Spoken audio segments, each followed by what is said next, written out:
Ladies बड़ा सही रहेगा ना जी। तो छोटी नई नई बहू आई थी, उसको घर में कुछ करने को तो था नहीं, पता नहीं था कैसे करना है। सास ने दरवाजा खोला, देखा तो सारी सब्जी तो मिक्स करी हुई रसोई में पड़ी है। और फ्रिज खोल के देखा तो फ्रिज के अंदर एक मंदिर में बजाने वाला घंटा होता है ना, वो धर रखा था। सास ने कहा ये क्या किया तुमने? कहती उसमें रेसिपी में लिखा हुआ था सारी सब्जी मिक्स करके 1 घंटा जो है ना फ्रिज में रख देना। तो हंसना सेहत के लिए बहुत जरूरी है जी।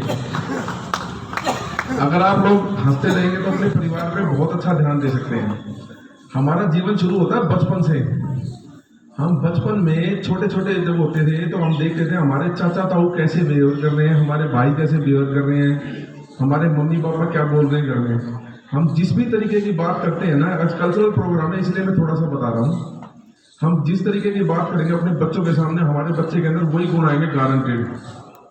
अगर हम घर में बैठ के रियलिटी बता रहा हूँ, हमारी माँ अगर यूँ कह दे तो वह इसकी चाची ना, पर मैं अपना नाम दे देता हूँ, और इसकी चाची जो है ना सोने का हार लेकर आई है, पता ना कहाँ से कमाओ 2 नंबर का।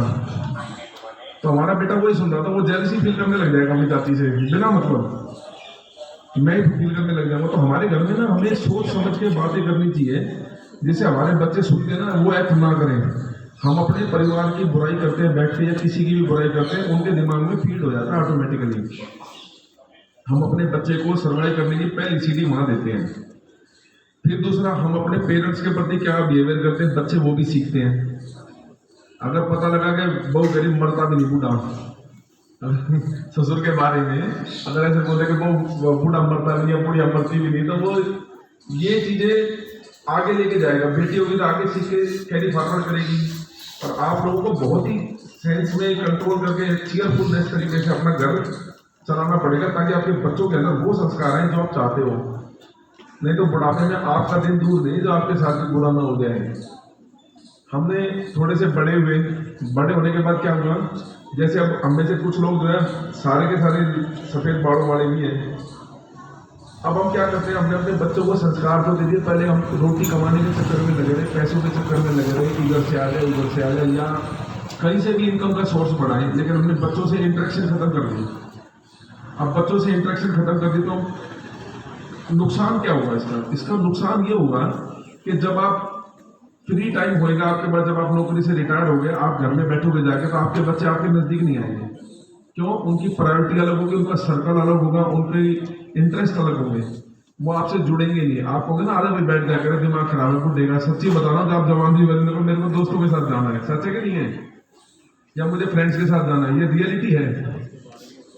अब आपने क्या किया, जवानी का टाइम तो बच्चों के साथ बिताया नहीं, उंगली पकड़ के चल रहे हो, तो साथ में आइसक्रीम शेयर नहीं करी, आपने अपने बच्चों को घुमाया नहीं साथ में, अपने बच्चों के साथ मार्केट में जाके गोलगप्पे नहीं खाए। अपने बच्चों को इतनी मौज जरा अपने साथ रखोगे ये पीरियड, क्योंकि ये पीरियड जो है ना, करोड़ रुपए दे दो तब भी वापस नहीं मिलेगा आपको, जब आप रिटायरमेंट में जाएंगे। तो जिसने मिस कर दिया तो कर ही दिया, और जिसने एंजॉय किया तो बहुत जबरदस्त अर्निंग यही है आपकी। अब बड़ी एज में पहुंच जाते हैं, हमारे में से कुछ लोग ऐसे होते हैं जिनके बच्चे पढ़े लिख के बाहर चले जाते हैं, कुछ लोग ऐसे होते हैं जिनके बच्चे अलग रहने लग जाते हैं। ये संस्कारों का जो फल है। अगर आपने एंजॉय किया होता और आप सबके साथ मिलजुल के रहते, अच्छे संस्कार देते, तो आप लोग भी मिलजुल के रहते परिवार के साथ सारे। वृद्ध आश्रम में आप लोगों को महीने में 1 विजिट जरूर करनी चाहिए, मेरा ऐसा मानना है। क्योंकि वृद्ध आश्रम में जब आप जाएंगे तो आपको एक रियल तस्वीर सामने आएगी। जो लोग बड़े बड़े टाइकून थे ना, 1977 में आप इमेजिन करो, 1977 में जिसका सिनेमा घर हो खुद का, अटल बिहारी वाजपेयी ने उससे गाड़ी मांगी हो, वो आदमी वृद्ध आश्रम में था। और मैं उससे पर्सनली मिला हूँ, मेरे को उसकी वीडियो रिकॉर्डिंग भी है।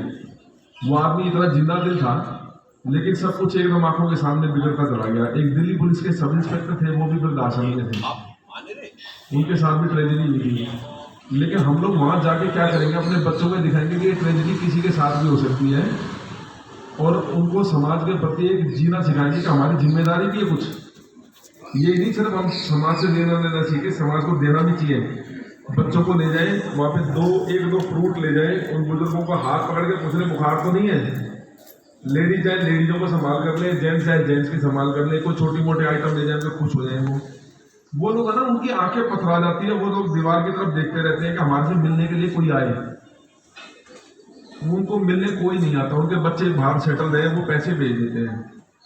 मैं एक सीरियस सा वृतांत सुनाऊंगा छोटा सा, कि एक लेडी थी जो वृद्धाश्रम में रहती थी, उसके 2 बेटे थे, दोनों को पाल पोस के बड़ा किया। छोटा बेटा इटली चला गया, बड़ा बेटा यही था, सिलाई और विधवा थी वो, उन्हें सिलाई विलाई करके उस बेटे को पढ़ाया था सबको। बड़े बेटे को कैंसर हो गया, और कैंसर होने के बाद उसके इलाज में घर भी बिक गया, सब कुछ, वो बेचारी वृद्धाश्रम में आ गई। इटली वाला बेटा जो था वहां से 5,000 रुपये महीना बेचता था। वृद्धाश्रम था स्वरूप नगर, किसी ने देखा हो, जीटी कमान बाईपास के पास, वहाँ पे करतार ब्रिज है, वहाँ पे था रहती थी वो लेडी। 5,000 रुपये महीना किराया देती थी। उन्होंने उसका किराया बढ़ा दिया थोड़ा सा, महंगाई बढ़ गई होगी, गुरुद्वारे वालों ने कहा बढ़ा दो थोड़ा सा। उसने अपने बेटे को फोन किया कि बेटा मेरा किराया बढ़ गया, मुझे पैसे भेज दे। तो बेटे का जवाब ये था कि माँ तूने सारी तो कमाई बड़े बेटे को दे दी, लगा दी उस पर, मेरे पास इससे ज़्यादा नहीं होगा। बुढ़िया ने फोन रख दिया बिना बोले ही उस लेडी ने, और वो लेडी जो चुपचाप जाके कमरे में लेट गई, सुबह तक वो ब्रेन हेमरेज से खत्म। तो जीवन बड़ा कड़वा है, इसकी तरफ भी देखना है, और जीवन के प्रति हमारी जो जिम्मेदारी है, बच्चों को क्या संस्कार देने हैं, क्या बनाना है, वो हम बचपन से शुरू करते हैं। बच्चों के साथ इतना टाइम बिताएं कि जैसे कि इससे बढ़िया सुख कोई नहीं हो सकता दुनिया का। अपने बच्चों के साथ खूब एंजॉय करें, हंसी खुशी रहे, सीरियस ना होए। बाकी जिंदगी तो ऐसी चलती रहती है। मेरी बात अगर बुरी लगी हो तो उसके लिए माफी चाहूँगा, लेकिन एक कड़वा सच मैं आपके सामने दिखाने जा रहा हूँ, समाज के प्रति जो मेरी जिम्मेदारी है। और आप लोग आगे बढ़े, स्वस्थ रहे, आपके बच्चे फले फूले और बहुत आपके आज्ञाकारी बने, समाज को एक बढ़िया काम करने की आशा है। धन्यवाद।